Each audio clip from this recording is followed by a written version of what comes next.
fidget spinner. Macam dia yang punya lapangan. Udah gitu si biawak ini kayak gampang kali dijatuhkan. Tapi udah gampang jatuh, sok keras pula mau berantem sama Nketiah. Jangankan si Nketiah, Lord David Luiz pun mau diratakannya kemarin tuh kalian. Hei, biawak, jangan kau lawan Lord David Luiz itu.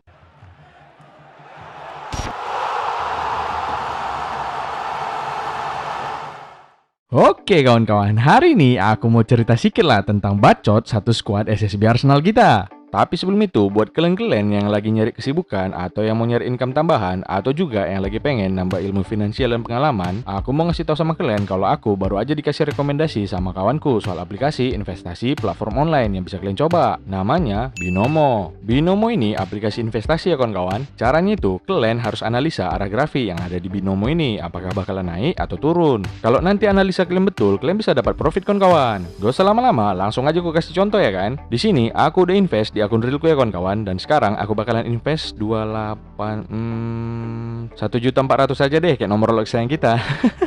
Setelah aku pelajari grafiknya ini, kalau grafiknya begini biasanya cenderung turun nih kawan-kawan. Oke, nggak usah banyak cerita, langsung aja kita pilih turun ya kan. Twing. Sekarang kita tunggu ya. Yuk turun. Turun lagi. Sap. Terus, ayo dikit lagi. Ya. Oke, profit ya kawan-kawan. Nah, investasi di Binomo ini bisa kali buat kujadikan sebagai income tambahan. Lumayan lah buat jadi tambahan biar bisa beli jersey Lingard ya kan.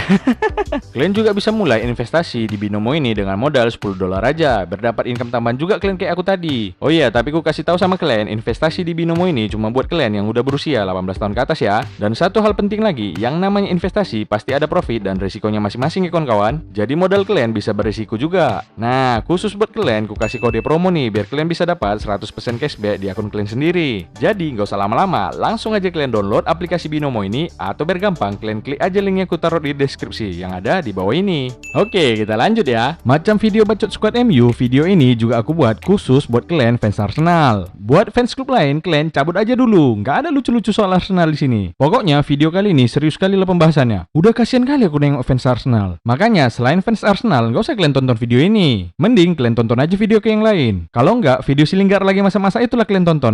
Itu lebih paten ya kan? Jadi, ku hitung sampai 8 yang bukan fans Arsenal cabut. Oke? 7, 14, 2, 8.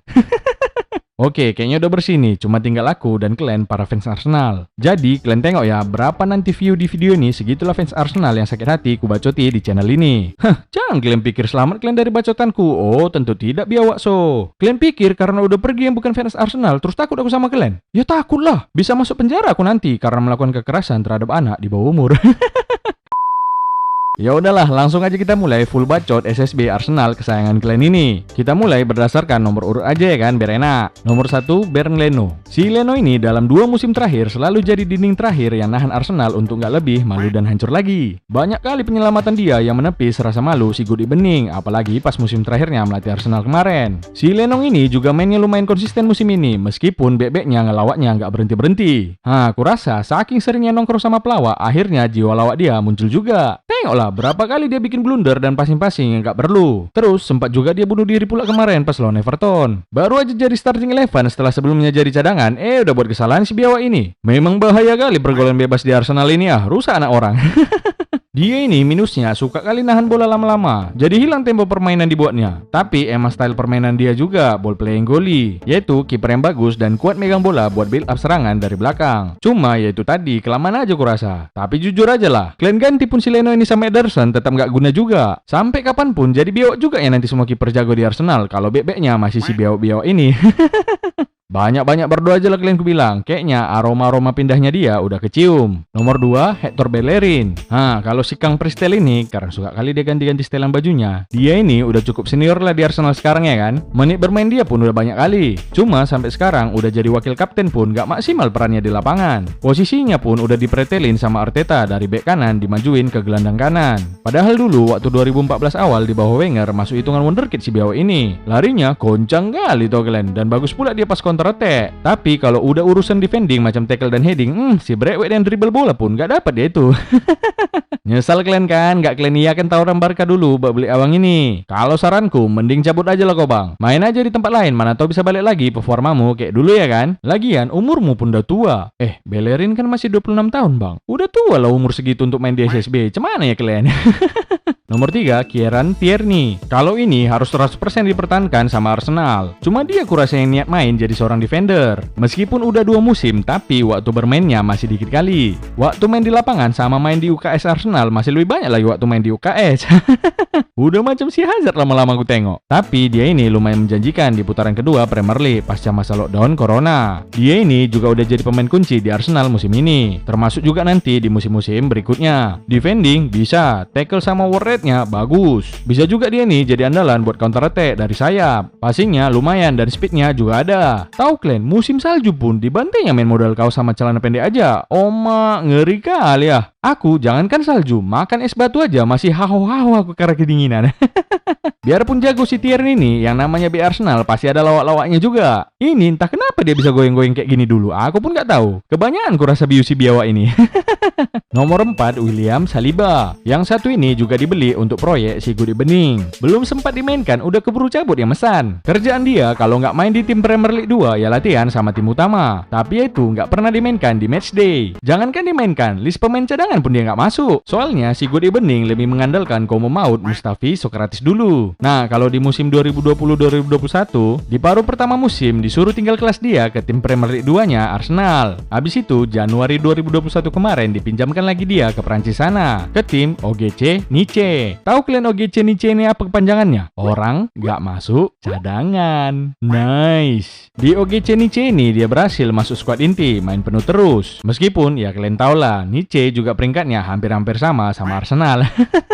Nomor 6, Gabriel Magalhaes. Magalhaes pula nama anak ini, macam lagu India. Dilto Magalhaes, Dilti Banahes.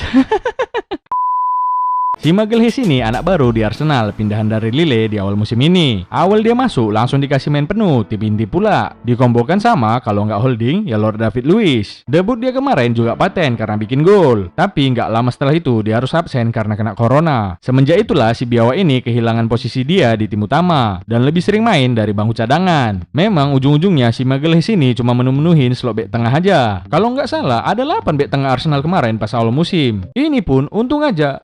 Maksudku rugi aja Sokratis sama Mustafi dijual di tengah musim kemarin. Lah, bukannya untung Mustafi sama Sokratis dijual bang? Dari mana pula untung? Ya rugi lah. Dulu beli Sokratis sama Mustafi 50 juta euro. Dijualnya tapi nggak pakai harga diri alias gratis. Ini kalian mau jualan atau mau beramal?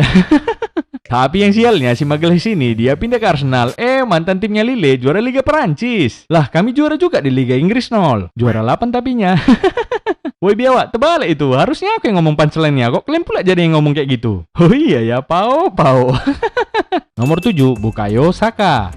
Ini abangnya si Katara ini, tapi beda upung. Bocil 19 tahun ini udah jadi base carry Arsenal lah. Terkhusus di Liga Malam Jumat dengan torehan 5 assist 2 golnya. Skill dribble ada, passing ada. Aset paling berharga lah ini buat masa depan Arsenal saat ini. Kalau aku bilang jangan sampailah kejadian macam Gnabry terulang lagi. Punya talenta bagus tapi disia-siakan. Saking besarnya harapan Arsenal di pundak Saka, jarang kali dia diistirahatkan. Di Arsenal ini udah macam kerja paksa zaman Belanda dia ku tengok. Kadang jadi sayap kanan, kadang jadi sayap kiri, pernah juga jadi bek kiri, kadang gelandang tengah. Bentar lagi teler dia ini kalian buat. Bahaya ini, hati-hati kalian. Jangan-jangan karena ini performa dia jadi nggak bisa maksimal karena tepar kecapean. Inilah Arsenal ini, udah mempekerjakan anak di bawah umur dieksploitasi berlebihan lagi. Oh iya, dia ini jadi satu-satunya pemain Arsenal yang masuk timnas Inggris. Kalian bayangkanlah, Arsenal aja masih bisa nyumbangin satu putra daerahnya di timnas Inggris buat main di Euro nanti. Soalnya ada di Spanyol sana nggak ada satupun putra daerahnya yang masuk timnas Spanyol. Nggak tahu lo timnya mana. Nggak ada fans Madrid di sini kan? Aman nol, slow. Kalau soal bacotan Euro di video selanjutnya aja lah kita bahas ya kan. Masa lagi bahas Arsenal malah bacotan Euro pula kita. Kayak hubungan kalian sama adek itulah nanti jadinya. Maksudnya nol? Maksudnya ya nggak nyambung. Nomor 8, Dani Ceballos. Si Ceballos ini lumayan paten tengan tapinya. Tengoklah, asal dia main asyik mutar-mutar aja nggak jelas macam fidget spinner. Macam dia yang punya lapangan. Udah gitu si biawa ini kayak gampang kali dijatuhkan. Tapi udah gampang jatuh, sok keras pula mau berantem sama Nketiah. Jangankan si Nketiah, Lord David Luiz pun mau diratakannya kemarin tuh kalian. Hei, biawa, jangan kau lawan Lord David Luiz itu. Disedot dia nanti nyawamu, terdiam kau. Inilah akibatnya drama telenovela Spanyol dibawa ke liga keras. Jujurlah kau dulu bang, telenovela apa yang kau tonton makanya jago kali kau drama kayak gini? Wih, telenovela Barcelona lah nol dengan drama diving-divingnya. Tapi sekarang si Ceballos udah dipulangkan ke Real Madrid sana. Nomor 9, Lacazette alias Lacadinho. Peran dia musim ini emang macam Ronaldinho waktu di Barcelona dulu. Dia ini selain si Saka juga jadi hard carry Arsenal yang macam meriam lapu ini. Dia ini sebenarnya punya work rate lebih bagus dari Aubameyang. Mau dia ngepres, mau juga dia lari dan ngejar bola ke bawah. Cuma suplai bola terutama dari sayap sebelah kanan di mana Pepe sama Willian yang main kurang kali dia dapat. Saking kurangnya suplai bola yang dia dapat sebagai striker Arsenal sampai peluang pun harus dia ciptakan sendiri. Padahal menciptakan peluang itu tugasnya bagian mid, bot lane, sama top lane kiri kanan. Tugas striker itu cuma satu, bikin gol ajanya. Banyak kali yang bilang dia main gak konsisten, termasuk aku yang bilang. Padahal sebenarnya yang bikin Lacazette kelihatan gak konsisten mainnya karena gak ada aliran manja-manja dari belakangnya. Kasian kali lo kau main di Arsenal ya kan. Coba kalau kau di Madrid atau Barcelona mungkin bisa 25 gol semusim. Cuma masalahnya orang itu yang gak mau samamu. Sebenarnya di Arsenal ini bisa juga kau nyetak 25 gol dalam semusim. Tapi 20 golnya dari bunuh diri lah karena emosi gak dikasih bola. Nomor 10 udah kosong. Soalnya udah ditinggali sama abang Mesut Ozil. Aku nggak usah cerita panjang lebar soal si Ozil ini. Udah sering juga kita bahas ya kan. Kurasa Arsenal berselemak kayak sekarang ini apa gara-gara kalian jahat ya bang Ozil ini? Kurang baik apa lagi si Ozil ini? Udah taat beragama, penyayang manusia, penyayang dinosaurus lagi. Bukan apa ya kan bang? Aku cuma mau nanya, gak ada rencana abang mau ngasih makan biawak di suara Cinol ini? Udah terngangak muncul kami semua ini nunggu asupan dari abang. Nomor 11 Martin Odegaard. Nah ini lagi satu pemain rentalan dari Real Madrid bareng Ceballos. Kayaknya emang betulan sekolah sepak bola Arsenal ini ya kan. Tim-tim besar macam Madrid mengirimkan anak mudanya untuk berlatih dan menimba ilmu di SSB Arsenal ini. Kedatangan Odegaard ku tengok semacam jalan pintas supaya fans Arsenal di luar sana agak sedikit terhibur ada pemain tim besar yang masuk. Contohnya macam si Odegaard ini, si Ceballos dari Madrid dan Denis Suarez dari Barcelona. Padahal sebenarnya fans Arsenal ini dibodohi sama manajemen Arsenal. Kalian itu butuh world class midfielder, tapi data manajemen Arsenal ini dirental pula anak magang. Sengaja lah dirental biar nggak ngeluarin banyak duit. Tapi ya ini pintarnya si Edu dan kawan-kawan. Anak magang yang diambil dari tim besar. Jadi seakan-akan, wah kedatangan world class midfielder kita ini. Biawa, udah ketipu kalian sama Kroenke. Biar tahu kalian si Kroenke itu di belakang udah ketawa-tawa aja nih tuh. Aku curiga kalian minjam Odegaard ini biar jadi agen buat masukkan Haaland ke Arsenal. Secara orang ini pulanya rekan satu timnas. Tapi nggak usah banyak mimpi lah kalian. Jangankan si Haaland, si Choupo-Moting aja mending nggak punya klub daripada main di Arsenal. Si Odegaard ini selama masa magang lumayan bagus lah. Tapi kayaknya dia baru sadar, ngapain lah aku main di Arsenal ini ya kan? Makanya sekarang dia macam Ceballos, milih dipulangkan aja ke Real Madrid. Ya udahlah, hati-hati lah kau bang. Nah, kau pegang lah goceng ini. Buat apa nol? Alah, nggak usah bacot lah bang. Nggak dikasih Kroenke nyongkos mau pulang ke Madrid. Taunya aku. Nomor 12 Willian. Willian Pau. Aduh, si Willian ini entah cemana caranya bisa masuk Arsenal. Dosa si Edu ini nambah-nambahin beban gaji pula lagi. Aku yang paling lucunya lagi, dia pindah ke Arsenal karena mau juara UCL. Biawa, jangankan UEFA Champions League, UEFA Conference League pun kalian nggak masuk. Ku kasih tahu sama kalian ya, daripada si Willian ini nambahin beban gaji, mending Gunursaurus itu kalian mainkan di sayap. Nomor 13 Alex Runarsson. Ini pelapisnya si Berleno. Jarang main juga ya kan? Di IPL dia pun cuma main sekali aja, itu pun pas gantiin si Leno yang bertingkah lawan Wolves kemarin itu. Dia ini berpotensi main jadi kiper utama kalau si Leno cedera atau Leno cabut dari Arsenal. Soalnya kalau sekarang ini pasti payah Arsenal datangin kiper baru yang levelnya bintang 5. Tapi bukan payah nyarinya, payah ngeluarin duitnya lah. Cuma kalau si Gunnarsson ini jadi kiper utama Arsenal, kita orang Indonesia nggak usah maruk kali pernah ngebobol gawang si Gunnarsson ini waktu dulu pertandingan persahabatan Indonesia lawan Islandia. Soalnya apa hebatnya timnas Indonesia ngebobol gawang kiper SSB? Nomor 14 Pierre-Emerick Aubameyang. Oh ini abang good vibes ini, positive mental attitude. Mau dia tertawa di dalam dan di luar lapangan. Cocok kali ya kan dengan citra Arsenal yang lucu dan humoris, penuh canda, lawak dan tawa. Tapi kan apa jangan-jangan si Auba inilah asal mula konspirasi kelawaan tim ini. Soalnya dia ngelawak aja kerjanya di sesi latihan, kapten pula, nularlah ke pemain lain. Cuma bedanya dia ngelawak di luar lapangan, yang lain ngelawaknya di dalam lapangan. Aku juga curiga apa gara-gara aku makanya si Auba musim ini jadi nggak perform. Soalnya dulu aku pernah bilang kunci Arsenal ini bisa maju asal si Auba ini perpanjang kontrak. Lah sekarang dia udah perpanjang kontrak tapi jadinya lebih parah pula dari si Lingard. Bewak, kau janganlah bikin malu nomor keramat ini bang. Oh iya kawan-kawan, menurut kalian apa perlu kudoakan yang jelek-jelek sama si Auba ini biar nanti yang terjadi kebalikannya? Oh ya udahlah Nol, pasnya itu. Kau kan suka kali terbalik-balik prediksimu. Ya udahlah, kudoakan semoga Aubameyang musim depan tumpul dan Arsenal juara Liga Inggris. Amin. Sip, mantap Nol. Tapi tunggu dulu. Itu artinya si Aubameyang jadi gacor, tapi Arsenal jadi degradasi dong Nol. Biawak kok Nol. Nomor 15, Leslie Matilda Niles. Apa pula Leslie Matilda Niles Nol? Leslie Matilda Balmon ini. Si Ainsley Maitland-Niles ini susah kali pun namanya. Si Balmon aja lah kita bilang ya. Si Balmon ini masih 23 tahun. Kemarin itu dia direntalkan ke West Brom untuk misi menyelamatkan West Brom keluar zona. Harapannya keluar zona degradasi, tapi rupanya keluar zona Liga Inggris pula.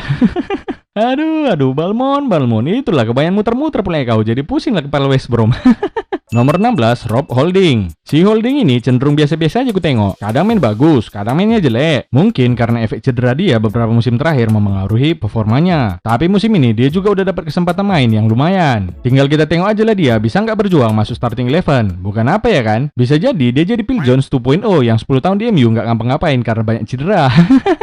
Nomor 17, Cedric Soares. Sebenarnya si Cedric ini bek kanan, tapi beberapa kali main sebagai bek kiri karena Tierney cedera musim ini. Biarpun dia di kiri nggak jelek-jelek kali, tapi kayaknya kemampuan terbaiknya keluar kalau dia lagi main di bek kanan. Dan satu lagi, dia ini tipe yang suka dan aware suplai bola ke winger di depannya. Main sama Pepe lagi, kompak kali dia ini. Crossing dia bagus dan overlapnya kadang bisa jadi pembeda. Tapi yang namanya bek Arsenal pasti tetap tukang melawak. Kasusnya waktu kemarin versus Aston Villa, blunder pula dia pas passing ke Gabriel yang berujung gol 1-0.